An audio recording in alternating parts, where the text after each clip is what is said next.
Balto, c'est une institution qui, en 1906, s'est lancée dans la fabrication de transformateurs électriques.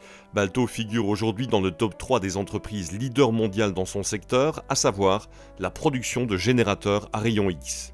Nous créons des machines capables de réaliser des inspections par des sociétés de contrôle ou des clients, des end-users, qui vont utiliser ces machines dans de l'inspection de produits divers pour l'aéronautique, pour la défense, pour la production métallique en règle générale, mais on a aussi beaucoup d'émergence vers tout ce qui est art, recherche dans des plastiques et recherche dans d'autres matériaux.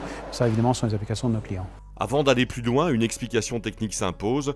Un générateur à rayons X, c'est en fait un élévateur de tension. On prend donc une tension primaire, une tension délivrée par le secteur, et on va l'augmenter, on va l'élever en fait en kilovolts, en milliers de volts. En ce qui nous concerne, nous jusqu'à 450 000 volts. Les 450 000 volts seront appliqués à une ampoule particulière. Cette ampoule a la faculté de transformer finalement les électrons en photons, c'est-à-dire en rayons X, et ces rayons X ont la capacité de pénétrer la matière. La pénétration est fonction de la haute tension appliquée.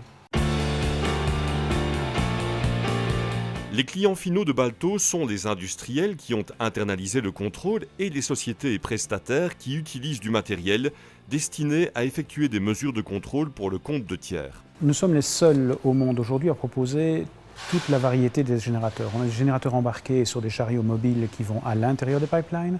On a des générateurs portables qui sont utilisés sur des chantiers avec des groupes électrogènes ou avec une alimentation électrique simple. On a des générateurs stationnaires qui sont placés dans des bunkers ou bien dans des applications vraiment fixes où en fait là c'est la pièce qui vient au générateur. Et puis on a des systèmes qui sont en fait des solutions complètement intégrées qui prennent un générateur, qui mettent une série de logiciels et de systèmes de détection et qui, au final, vont sortir une réponse « la pièce est bonne » ou « la pièce n'est pas bonne ». Balto a su s'imposer dans un marché de plus en plus concurrentiel grâce à son savoir-faire reconnu dans le monde entier, un savoir-faire qui permet de fabriquer des gammes de produits dont la durée de vie est en moyenne de 10 ans. Balto occupe une trentaine de personnes, chiffre d'affaires 5 millions d'euros, réalisé à 95% à l'exportation, majoritairement hors Europe.